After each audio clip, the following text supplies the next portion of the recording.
Okay, today we're going to be doing green. Green, colorless, and gold. We're going to start off with green. Let's see, first we have Boulette. 4 cost 3/3. Beginning of your end step. If a creature died this turn, put a counter on it. I feel like this card has been printed before. Kind of feel like it has. This seems pretty good, though. It's pretty easy. Was it Saber Mauler? Is that what it was? Let me look it up. Yeah! Yeah, you're right. You're right. Saber Mauler actually had Vigilance. Saber Mauler had Vigilance instead of this. Well, much worse than Saber. The thing is, Saber Mauler was bad. Saber Mauler was bad, and it was strictly better than this. So this is like relegated to filler to me. And because the big problem is, it's the beginning of your end step. So, yeah, I think it's just filler. You should probably not be playing the card. Good call on the Saber Mauler, though. Bull's Strength. Target creature gets +2/+2, trample, and untap it. This card, I normally don't like combat trick in sealed, but there is one I always talk about. There is one I always talk. Oh, that's why I couldn't see it before. So, Predator Strike. This is to me like the perfect green combat trick. Like this is like it's just a great power level. It is just a phenomenal Predator Strike I'm referring to. I'm not talking about Bull Strength. Predator Strike is like hard hitting and tight fitting, right? And that Predator Strike is the type of combat trick I would welcome in a sealed format. But the question is, does Bull Strength do that? And I think not giving +3/+3 means that you can't go fully up the curve. Like your 2-drop 2/1 can't attack into like a 3/4 and eat it with a block, right? And that's kind of yuck, right? Now obviously you can have a tapped creature, and then your opponent attacks, you untap your creature and block. That's kind of tricksy. It's always kind of weird trying to walk into a combat trick like that. There's also a lot of equipment in the format, and it's tough for combat tricks to exist in a format with equipment when you can just have an equipment instead and just have the +2/+2 bonus all the time. Costs a little bit more, but you generally have the time to do so. I think it's playable. I'm willing to believe this is a 6 in the right decks. But if this was +3/+3 and untap it, obviously it would be like a 7 or an 8, right? It's actually just the stats that it gives are just not enough. It's close though. Circle of the Moon Druid. Bear form. As long as it's your turn, is a bear with base power of toughness 4/2. So 4/2 in my turn, 2/4 on my opponent's turn. I love 3-cost 4/2s, or I prefer 3-cost 5/2s, but I like this card. I think it's better in my turn. Give him the business. I like this card a lot. I still think it's filler. You don't have to play this card if you don't want to. It's either 5 or a 6. It's not... If you don't play it, I don't really get that big of a deal. It's a little bit of an aggro card. It lets an aggro card play defense if they're on the back foot. I wish they actually had more cards like this. It's a strictly better Karak. Well, not really, because Spine Karak was in the previous set. I know what you're talking about. Spines. Yeah, Spine Karak. And this Spine Karak was like a 3 or 3 out of 10 in the previous set, right? So I think this fellow might be better. It trades for 2-drop on attack. Well, you just don't attack with it. You just block it, right? Target creature gets +3/+3 until end of turn and must be blocked this turn if able. I think this is way worse than Bull Strength. Way worse than Bull Strength. Even though it gives +3/+3, it's a sorcery. And the issue is that if you're trying to use this as a removal spell, you can't actually attack with multiple creatures. Because imagine your opponent has a 3/3 that you want to kill, right? And you have like a 2/2, you have a pair of 2/2s. You play Compelled Duel on your 2/2 to make it a 5/5. And if you attack with both, they just, I guess they block the 3/3 on the 5/5 and they take 2. Yeah, I mean, I guess that's how it works. I was thinking that the creature must block. No, that's not how this works. They must be blocked this turn if able. Yeah, they have to block that one. This is super excellent if you have any menace creatures, because the way your rules magic work, if you have a menace creature and they have 2 untapped creatures, they have to block with both on the creature that has menace. So if there's like a menace death touch thing going on, this card would be great. But they've printed this card several times in the past, and it's all been really mopey. I don't think it's embarrassing to play this card, although I do think it's worse than Bull Strength. It's not embarrassing. The problem is, if they have like a 3/3 and a 1/1, and you have a pair of 2/2s, if you play Compelled Duel on your 2/2, they just block with their 1/1, right? So that's really what the problem is, and that's why it's not good. Direwolf Prowler. 3-mana 2/2. It gets +2/+2 and gains haste until end of turn. Activate only once each turn. Oh, a Strictly Better Rootwalla. Rootwalla was always like a pretty good card. Yeah, this is the OG Rootwalla. This card was always pretty good. This actually is Strictly Better because it gets haste. So it's like a decent 5-drop. Yeah, I like this card. I like it a lot. And the potential of it attacking is actually... the potential of it buffing is almost as good as the actual buffing itself. For instance, your opponent's a 3/3 and you have Direwolf Prowler and you have 2 untapped mana, you attack. They're not blocking, right? And then you don't actually have to pump it. They take 2 and then you just like play your 4-drop or whatever. So the threat of it activating is certainly good enough. Not a lizard, but it is a wolf. Which, isn't there like a wolf payoff card in this set? I don't remember. We'll see. Elter Ranger. When it enters the battlefield, create a 2/2 green wolf creature token. 4/1 reach. Huh. This is an interesting card. I would have expected it to be a 1/4, but it's actually a 4/1. This is a really aggro card. I like that it blocks the angel. It blocks flyers with benefit. Yeah. Well, the thing is that the fact that it's a planar ally is often a 4/4 attacker. So the fact that it blocks and kill it is pretty awesome. Yeah, it's not a great attacker, but it's X1s, but it doesn't need to be a great attacker. It's more of a defensive 4/1. Yeah, the OG Elvish Ranger. Look. Back when I was a youngin', everybody had all the artwork of Elvish Rangers. There's only one artwork of Elvish Ranger that matters. You know what I'm talking about. You know what I'm talking about. So, there's this Elvish Ranger, there's this Elvish Ranger, there's this Elvish Ranger, and then the one everybody had. The Therese Nielsen one. Yeah. I think this card's playable. I think this is probably a 6. I like that it's 2 bodies. I like that it blocks the flying threats. We've seen a lot of 4/4 flyers, right? So, X4 flyers. Find the path. Enchant land. Enters the battlefield. Venture into the dungeon. Enter the first room. Okay, yeah. Enchant land is tap, add 2 green. So I like that you can put it on untapped land and make this essentially cost 1 fewer, right? If you have 4 lands and you cast Find the Path on the untapped land, you can tap that tap land for 2. So it's like you had 5 mana that turn.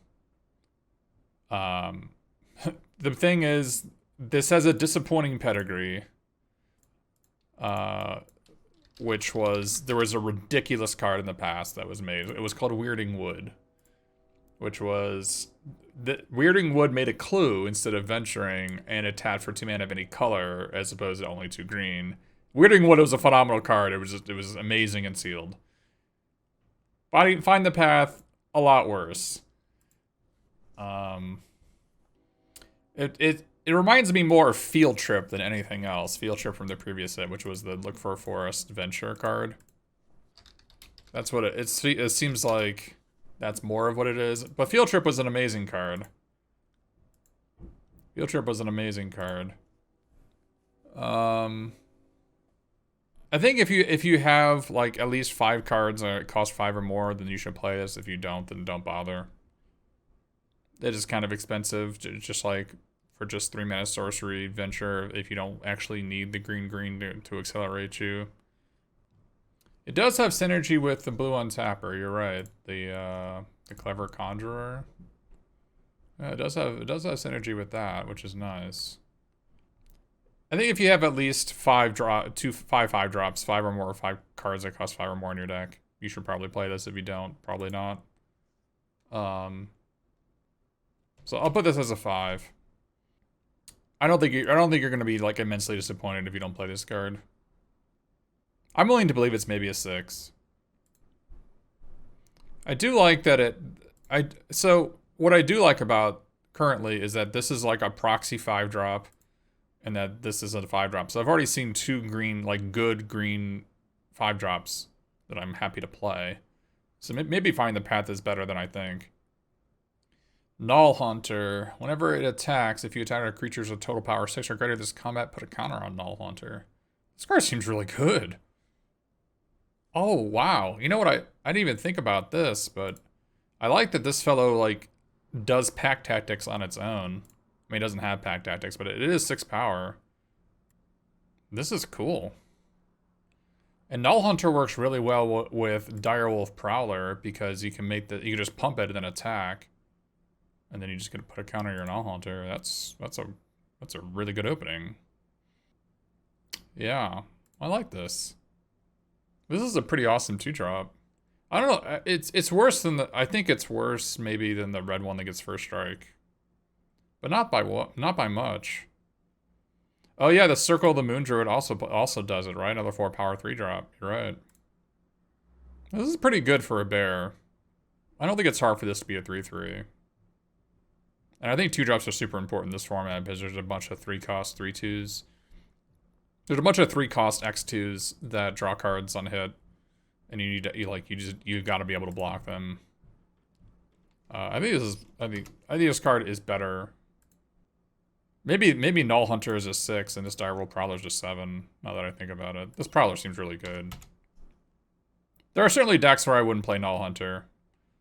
Like if you don't have any of these 4 power cards to bump it up, then you wouldn't play it. But I like what I see. Enters the battlefield, gain 3 life. 7/6 for 6. So you can't help but be reminded of you-know-who, which was Ravenous Lindworm, which was basically like a mythic level common in the set that it was in, which was Call Time. This gains less life. 3 life is certainly less than 4. It does have 1 more power, though. I mean, it's certainly a guard that you can, like, ramp into it, Find the Path. The problem I have with the Herd Gorger is that I think it might not be enough to save you if you're losing. And the fact that equipment exists makes it so, like, having an enormous body doesn't actually translate to brick-walling your opponent. Yeah, and it doesn't have trample either. Yeah, it's easy for your opponent to like make 1/1s to skeletons or goblins to jump block it. I think this card is... I think I'd rather have 4 life than have a 7th power, so I think it is worse than Lindworm.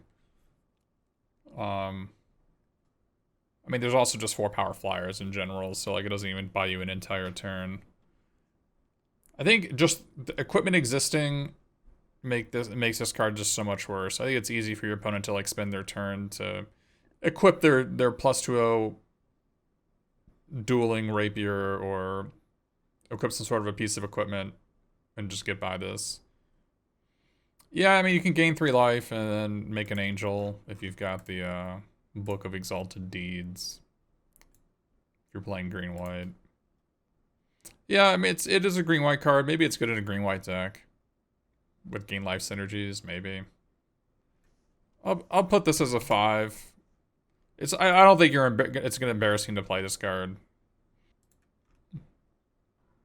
Inspiring Bard. Enters the battlefield, choose one. Target creature gets +2/+2, or you gain 3 life. I do not like this card. They have printed this card in the past, and is the versions of this card that do not have flash are not very good.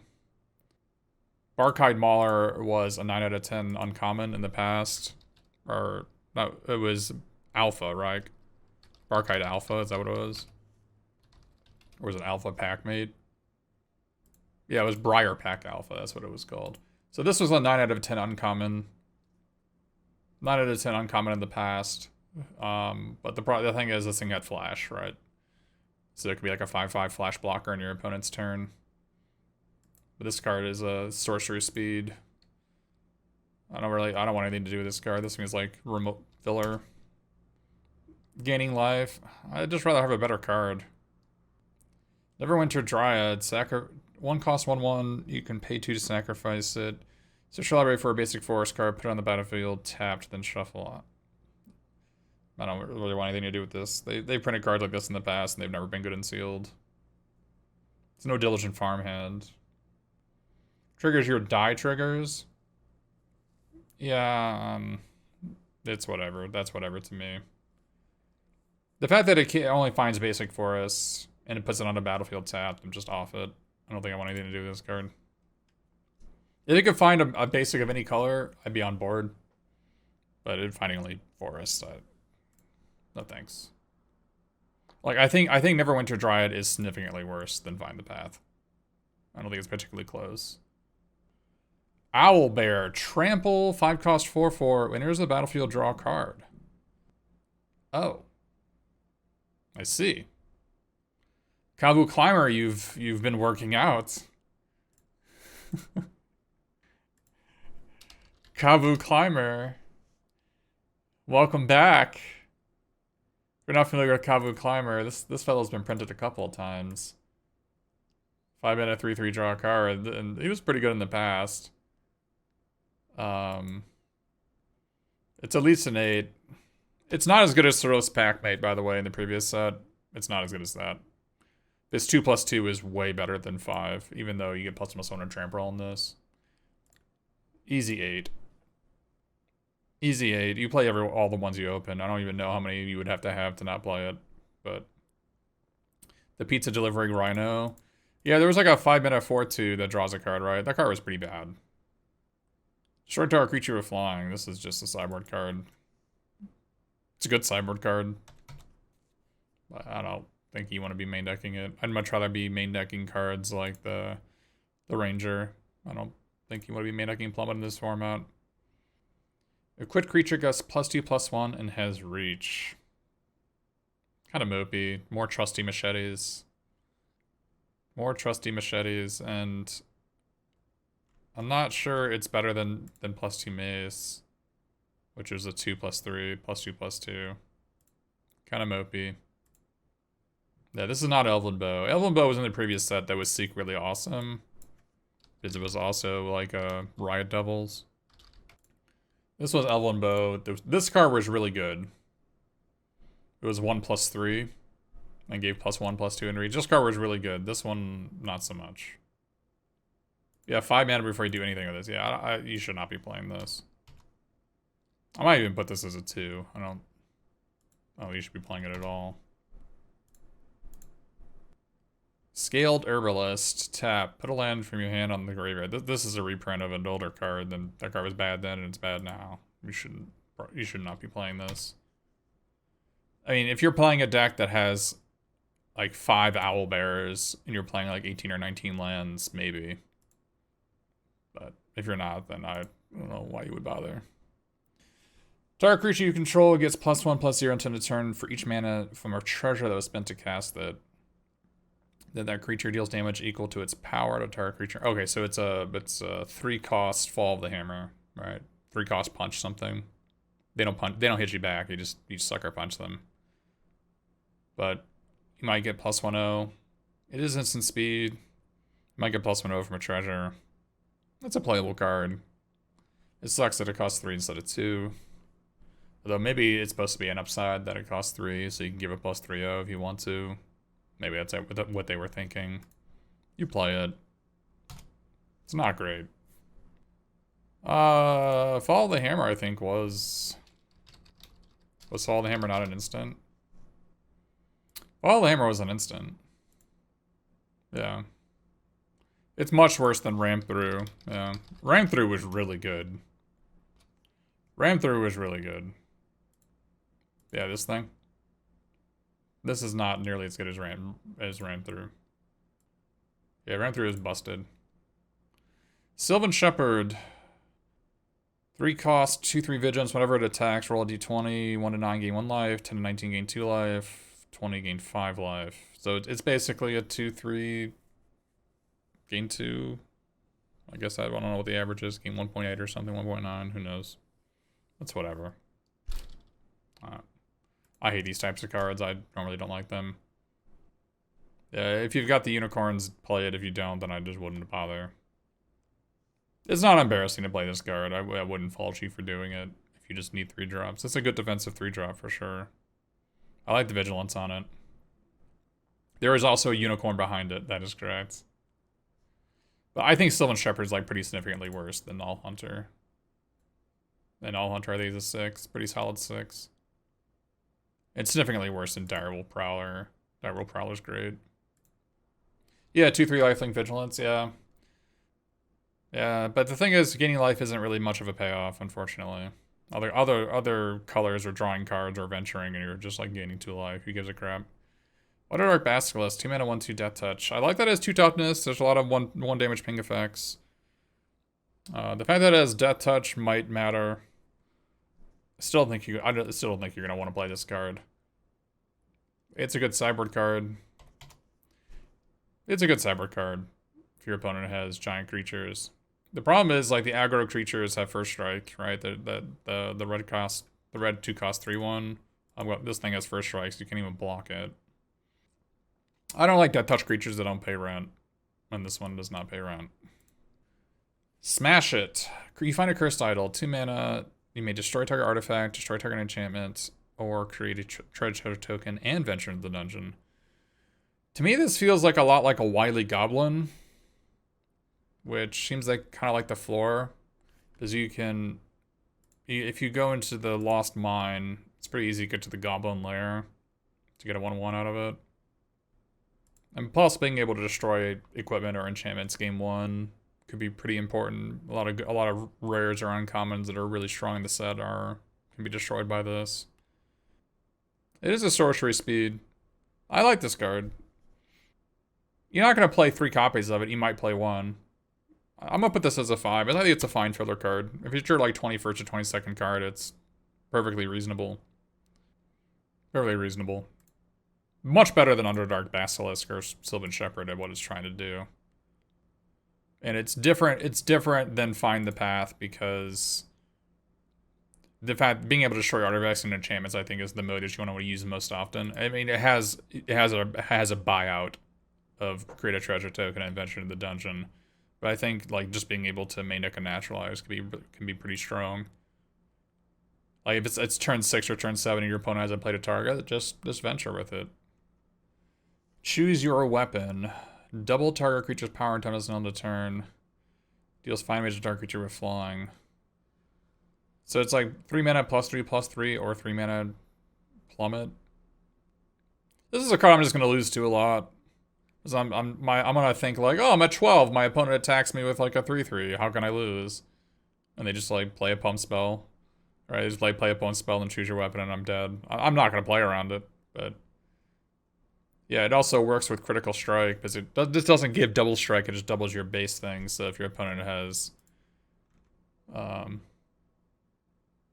critical hit, you just get owned, right? Yeah, I don't like it.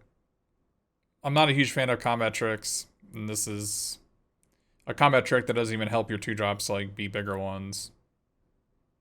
Well, Sepulchre Gruul only is once per turn. They thought about that, actually. This thing. This is once per turn, because they have critical hit in the set, so they don't want you to just randomly die to it. Yeah, it works with Rust Monster. You're right about that. It does work with Rust Monster, and that's kind of... I think if you're playing red-green, you probably play this. If you don't, then I probably would not bother. Maybe I'm underestimating the combat trick. This feels like it's worse than Spidery Grass, which I think is the baseline for 3-mana combat tricks.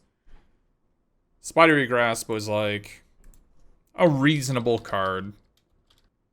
So this is Spidery Grass, which is untap a creature. It gets +2/+4 in reach. This is kind of the... When you compare a 3-cost instant combat trick, I think Spidery Grasp is like the baseline for playability. It is like, that's just what you compare it to. I think this card in general is just worse than Spidery Grasp.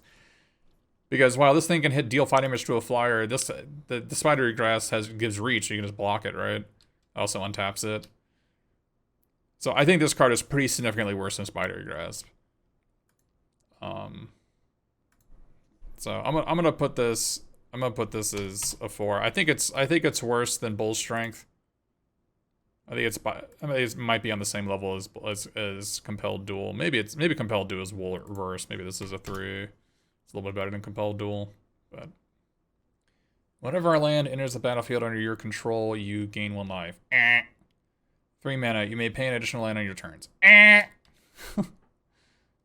Whenever this becomes class 3 or level 3, target land you control becomes a creature with haste with power now equal to the lands you control. It's still a land, so 10 cost, 6/6. I don't know about this. If you're like white green with a bunch of unicorns, maybe you play it. If you don't, wouldn't even bother. If you don't play this card, I don't think it's... Yeah, this seems pretty medium. Green Dragon, 6 cost flying, Poison Breath. When enters the battlefield until end of turn, whenever a creature an opponent controls is dealt damage, destroy it. Okay. So it basically ETBs, gives your creatures Death Touch. I guess it gives your spells Death Touch too. So if you have like magic missiles, it works with that. Yeah. You go like Green Dragon and a magic missile to kill 3 things. That'd be kind of cool. Although I don't know how your opponent has 3 things, you're not dead already if you have 9 mana, but... yeah, there's no Blazing Volley in the format that just randomly deals 1 to everything. Green having a 6 cost flyer is nice. They normally don't get these. 6 cost 4/4 flyer. This card seems pretty medium. It's whatever. It is a Drake. Giving your creatures Death Touch, I don't know how good that is. It's not exactly Death Touch, but it doesn't work with Trample, right? But... yeah, if there was a combo that just murders all your opponent's creatures that cost 1 mana, 1 or 2 mana, this card would be great, but there isn't. Yeah, 6 mana for Air Elemental is a lot. If you don't play this card, it's not that bad. It's like pretty significantly worse than Owlbear. I think it's much worse than Direwolf Prowler. So it's at most it's a 6. Yeah. It's whatever, it's mopey. Oh, yeah, it's better. It's not Death Touch exactly, because if you have, like, a 3-power first striker when you're attacking, they can still just double block and kill it. Yeah, it is much worse than Death Touch on multiple levels. Yeah, I agree that Green Dragon looks like it actually might just be worse than the Hill Giant Herd Gorger. I think you might be right on that. This is kind of what you're looking for in green. You're not really looking for Green Dragon. I think you're right. It probably is worse than that. I'll put this as a 4, but just because that's a good statement. This spell costs 3 less to cast if it targets a blue permanent you don't control. It cannot be countered. Sure. Guess you could let you hit ward creatures. Target creature you control gets +1/+1 until end of turn. Then it deals damage equal to its power to target creature or planeswalker you don't... Wait a minute. I thought it would be a fight spell, but no, it's actually just another punch spell. Just another punch, and it doesn't give a +1/+1 counter. It's not. This seems like it's much worse than Hunt the Weak, despite it being an instant. This seems like it's just much worse than Hunt the Weak. I can hit walkers. Who cares? The 3-cost ambuscade. Yeah. Okay. Yeah, you're right. That is MLSK was only okay. You didn't always play it. Yeah. You didn't always play it. Haunt is... Yeah, even though Haunt was a fight, it was a better card because it left a counter afterwards. It was like a 1.5 for 1. His battle growth is worth like half a card. Yeah, when it's 1 mana, it's great. Obviously, you're always going to play it. Yep. Is it better than... Is it better than Spoils of the Hunt? I think it is. That has the potential to cast 1. To cost 1, right, I should say. The potential to cost 1 and 1 toughness is a lot better than +1/0. This has a potential for 2 for 1-ing because you have the 1 toughness. They double block. I think every time this costs 1 mana, it's just a complete blowout. Intrepid Outlander. Whenever it attacks, if you attack a creature's total power 6 or greater adventure... Oh, this card's great. Oh, wow. Other colors have 3-drops that on hit do stuff. This card seems great. Especially since you can go into the dungeon and get either a Fungi Cavern or Storeroom, depending on where you want to go, to like really mess up combat that turn when you attack. This card seems great. You're always gonna play it. It's also a 2/3 reach. I didn't even notice the reach. It was like hidden at the top of the card. Oh, this card is amazing. Even just baseline 2-cost 2/3 reach is just an amazing card. Yeah, I love it. I think Intrepid Outlander is like almost on the same level as Owlbear. Kind of just it's a little bit worse than it. It's more like a 7.5 or a 7.8 or something. But I'll put it as maybe I should just put it as a 7. It is just a little bit worse than Owlbear, but not by much. 5 costs 6/2. You think it's an 8? I'll make it an 8. Just to make sure that you're always going to play it. It's not messing around. It's really good. Loathsome Troll. 5 mana 6/2. 4 mana, roll a d20. Activate only of Loathsome Trolls in your graveyard. 1-9, put it on top of your library. 10-19, return it to your hand. 20, return it to the battlefield tapped. This seems super slow. And kind of mopey. This seems really not where you want to be. I don't want anything to do with this card.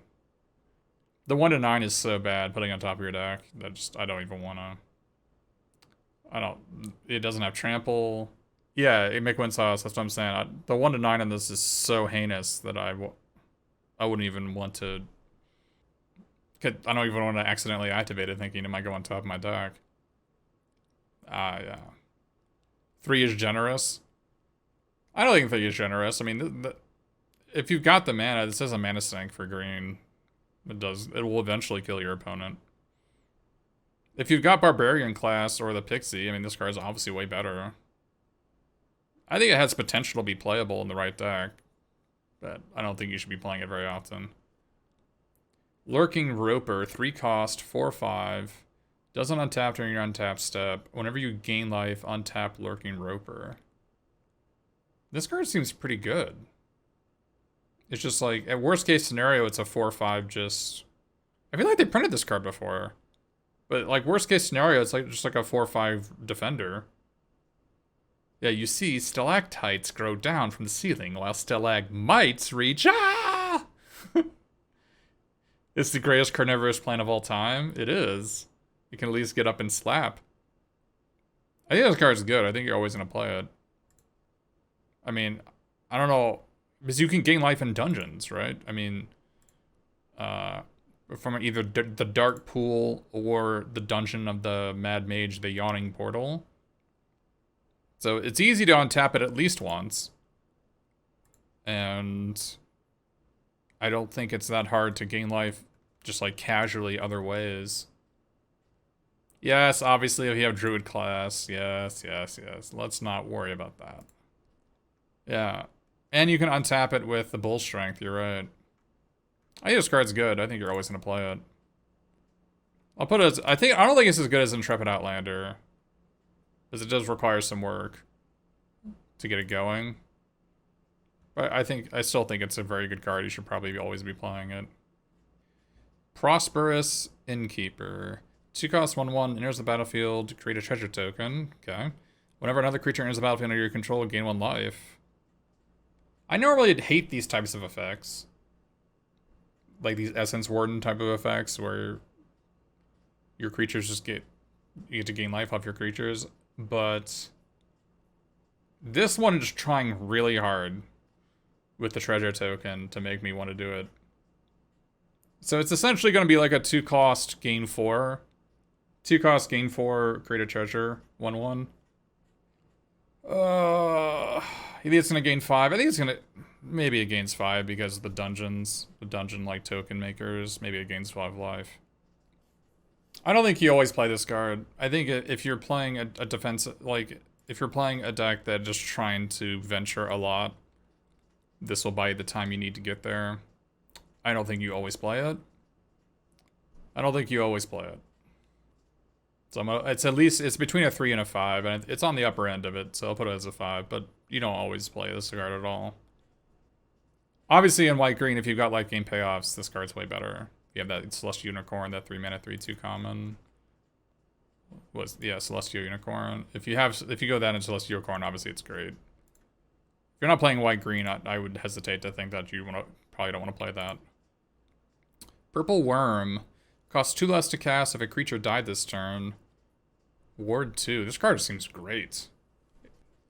It does not seem hard for this to be a 5 cost 8/7 Ward 2. This card seems like a giant beating. This card is really good. This might be better than Owlbear. Ward 2 Ward 2 is like is the right amount of ward.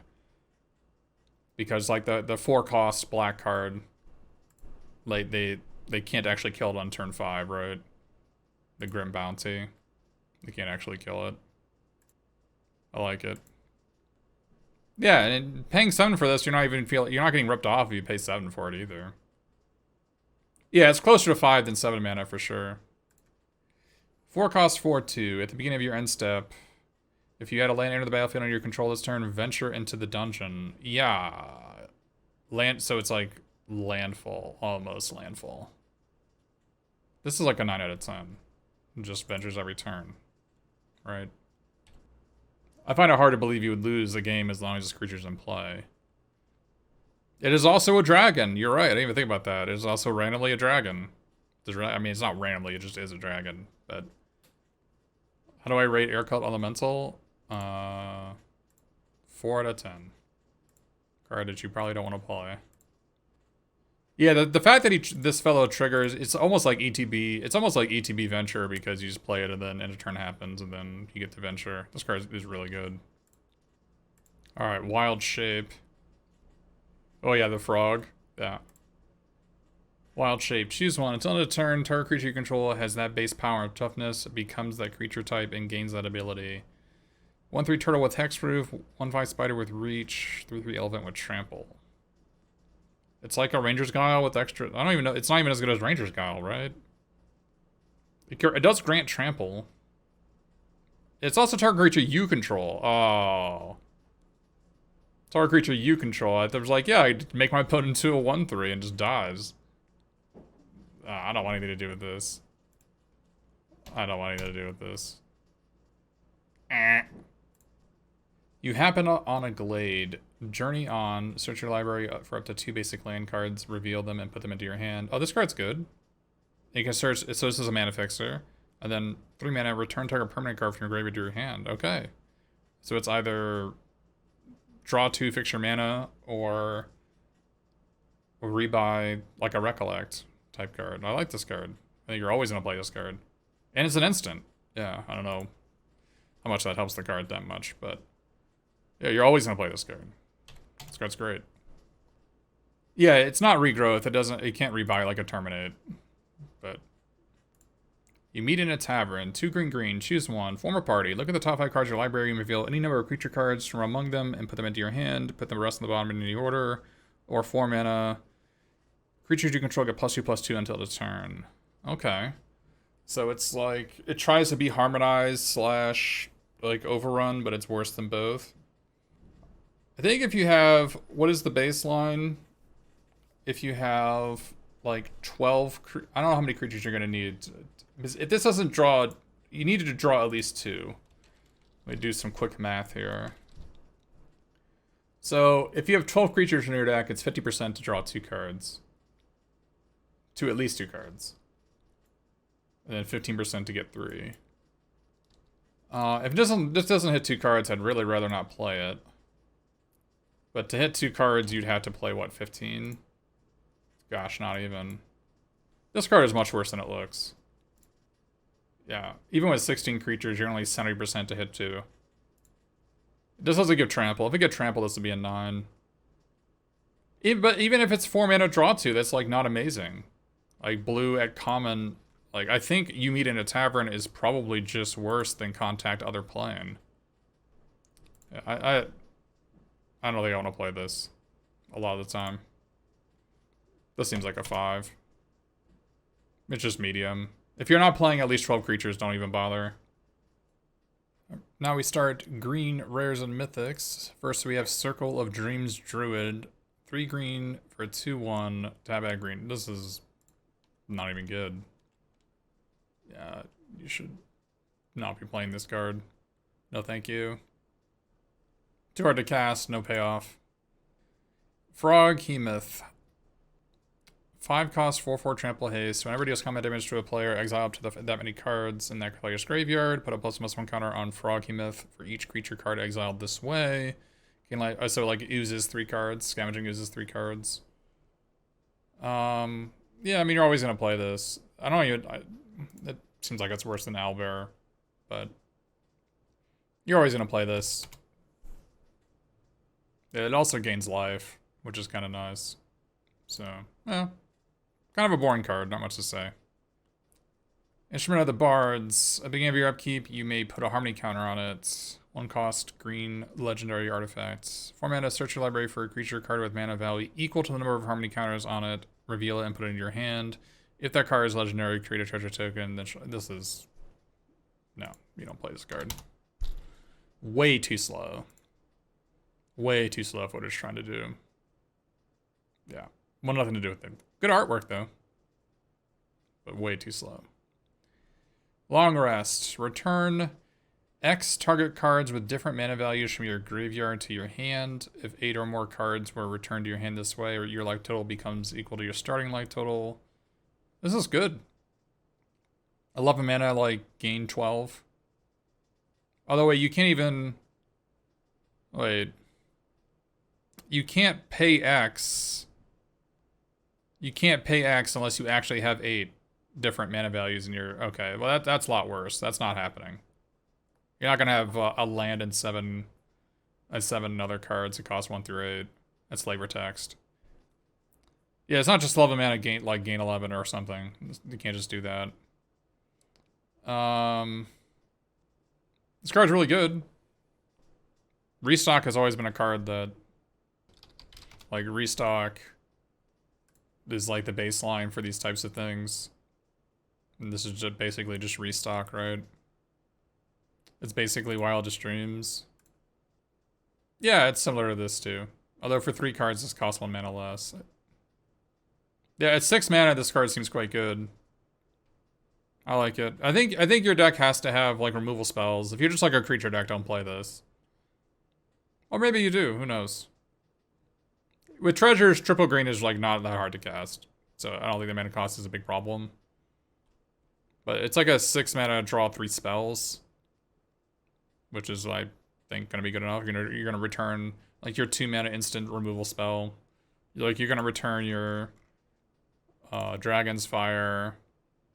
You're gonna return your Jaded Sellsword, and you're gonna return your Owlbear. Your opponent's gonna be dead. That's what's gonna happen. So, Ochre Jelly, Trample, X green Trample, enters battlefield with that many counters on it. So 4 mana 3/3, 5 mana 4/4. 5 mana 4/4 is a good baseline. When it dies, if it had 2 or more counters on it, create a token that's a copy of it at the beginning of the next end step. That token enters the battlefield with half that many counters on it, rounded down. Okay, so it's like a Mitotic Slime, a little bit better. This is pretty good. Yeah, this is a card. I don't know if you're gonna splash for this.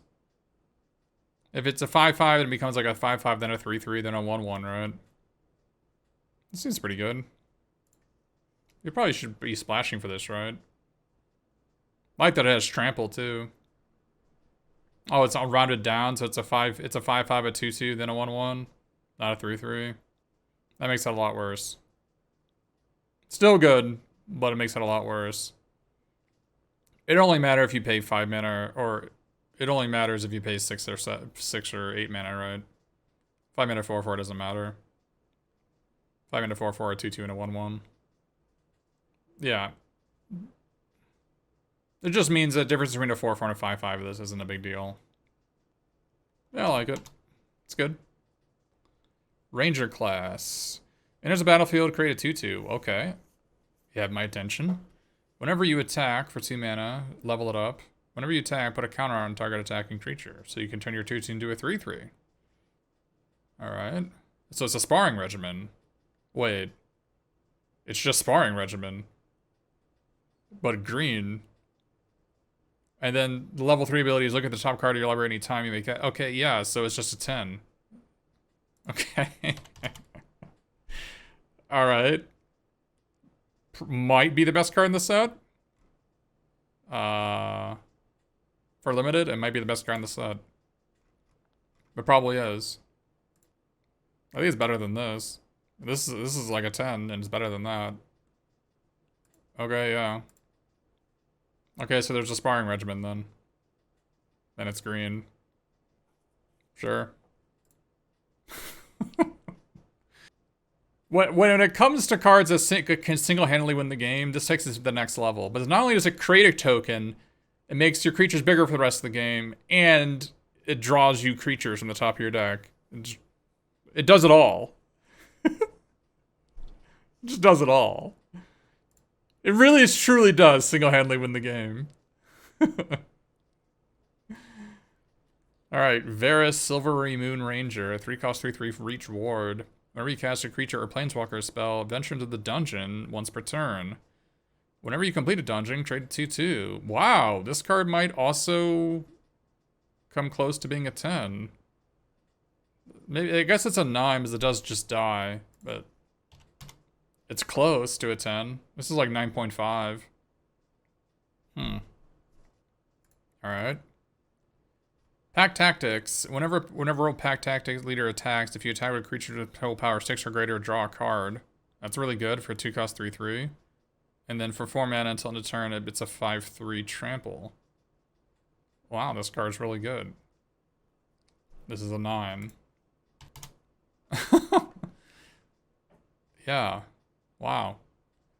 Green really has really good rares. Oh, sure. Outside of Instrument of the Bards and Circle of the Dream Druid, all the rares are kind of making up for that. Eliwick Tumblestrum, 4 cost, +1, venture to the dungeon, -2, look at the top 6 cards of your library, you may reveal a creature card. If it's legendary, gain 3. Put the rest on the bottom, and then you gain an emblem that says, creatures you control trample and haste, and +2 for each differently named dungeon you've completed. The card's fine. I like that the venture to the dungeon is going to give you trump blockers, depending on either you get a goblins or skeletons, depending which one you go into, so that's how it defends itself. Yeah, this is good. I'm not gonna say it's a 10. I'm gonna say it's a 9. I'm not sure it's. I'm not even sure it's better than. I don't think it's better than Varus. So I don't even think it's better than this. So it's probably worse than that actually. But I'll mark it as a 9. Old Gnawbone, 7-cost flyer. Whenever a creature you control deals combat damage to a player, create that many treasure tokens. Whatever. 7-cost 7/7 flyer. That's good. You play that card. If they didn't have a text box, you'd play it. It also has treasure, so it actually might cost 0. This is probably another 8 or 9. Wow, green has pretty insane rares. Well, then we get to the Tarask, which was a 9-cost 10/10. That has haste and ward 10 as long as it was cast. And whenever it attacks, it fights target creature defending player controls. If you cast this, I don't know how you're losing. But your opponent can't kill it. And it's like eating your creature every turn.